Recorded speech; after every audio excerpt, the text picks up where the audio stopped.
China has thousands of historical figures, philosophers, poets, inventors, generals, explorers, but only one is remembered with a national festival. His name is Qu Yuan. Every year, during the Dragon Boat Festival, millions of Chinese families eat rice dumplings, watch dragon boat races, and tell his story. For many people outside China, this raises an interesting question. Why him? Who was Qu Yuan? And why has China remembered him for more than 2,000 years? Qu Yuan lived in China during the 3rd century BCE. He was both a poet and a political figure. He believed that a person should care about the future of their society and take responsibility for helping it become better.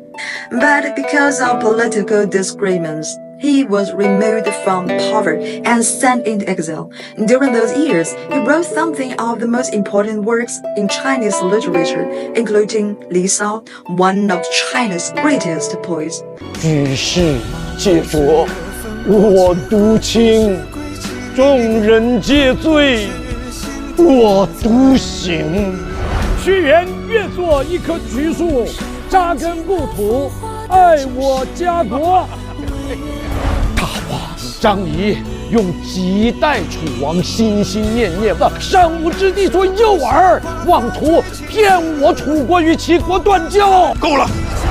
我没能劝阻大王，有愧于燕祖，有愧于国家呀！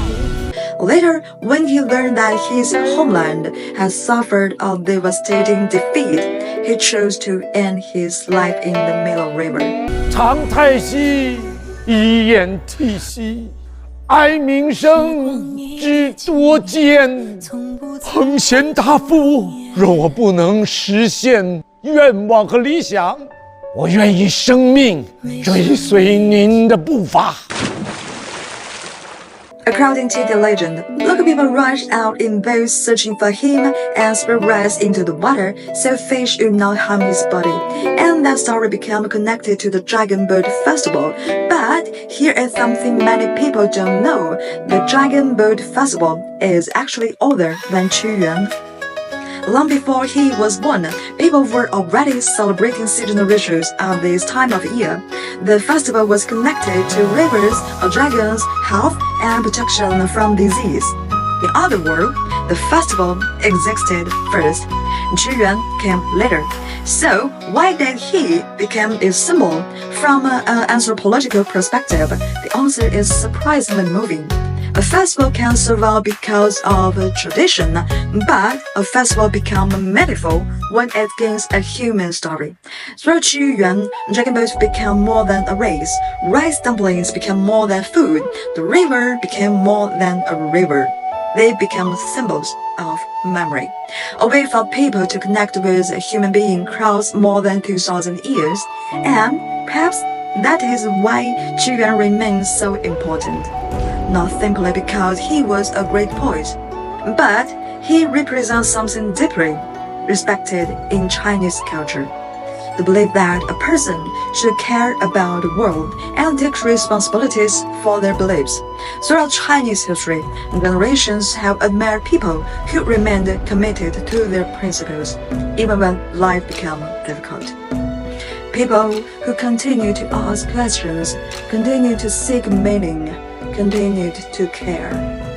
One of Qu Yuan's most famous lines says, "The road ahead is long and far.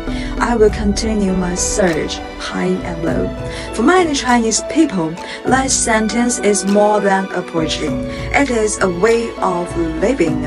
Chinese culture respects success. It respects achievement, innovation, and contribution. But perhaps something is even more important, not simply what you accomplish, but who you become while accomplishing that. That may why Qu Yuan is still remembered today, not because he was perfect, not because he always succeeded, but because more than 2,000 years later, people still see something of themselves in his search. And every Dragon Boat Festival, that story lives on.